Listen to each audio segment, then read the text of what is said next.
দেখো বন্ধু, নিজের অজান্তে আপনি এমন সব অভ্যাসে অভ্যস্ত যা আপনার মারাত্মক ক্ষতির কারণ হচ্ছে। সময় থাকতে সেগুলো নিয়ন্ত্রণ করুন। জেনে নেওয়া যাক সেই অভ্যাস। হ্যাঁ বন্ধুরা, ডিসপ্লেতে তাকিও না, কথাগুলো মন দিয়ে শোনো। এক, স্ক্রলিং। মনে করুন রাত 10টায় ঘুমাতে গেলেন, ভাবলেন ফেসবুকটা একটু ঘুরে আসি, নোটিফিকেশনগুলো চেক করেই ঘুমিয়ে পড়ব। তারপর এক সময় আপনি ঘড়ির দিকে তাকালেন, 1টা বাজতে 10 মিনিট বাকি। দুই, ঘুম থেকে উঠেই ফোন চেক করা। এই ভুলটা কখনো করবেন না। দিনের সবচেয়ে সুন্দর আর ইতিবাচক সময় সকাল। সকালে উঠেই ফোন হাতে তুলবেন না। তিন, মানুষকে বিচার করা। এটা খুবই খারাপ অভ্যাস।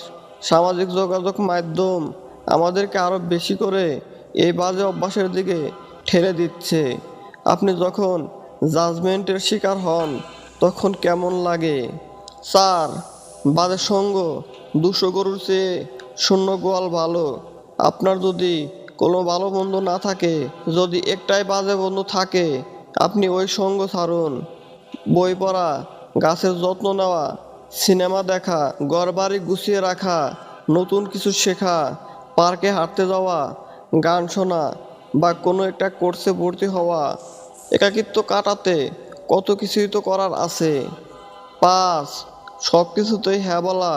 আপনি যদি সব কিছুতেই হ্যাঁ বলে ফেলেন, না বলতে শিখুন, নইলে বিপদে পড়বেন। অথবা কে জানে, ইতিমধ্যে বিপদে পড়েও হয়তোবা আপনার শিক্ষা হয়নি।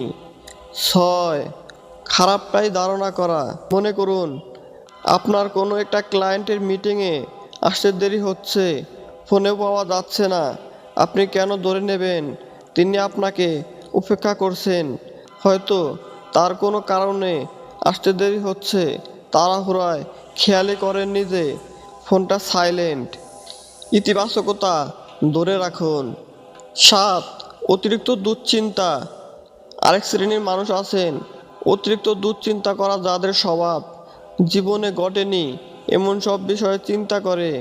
তারা দিনের একটা বড় অংশ তো নষ্ট করেনি, সেই সঙ্গে নষ্ট করেন নিজের মানসিক আর শারীরিক স্বাস্থ্য ও সৃজনশীলতা। আট, একটু পরে করছি, এই একটু পরেই করছি বলে যে কাজগুলো আপনি ফেলে রাখেন, সেগুলো কতটি আপনি পরে করেন ভেবে দেখেছেন?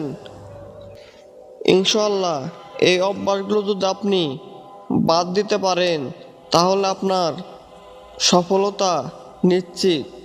ধন্যবাদ পুরো ভিডিওটি দেখার জন্য।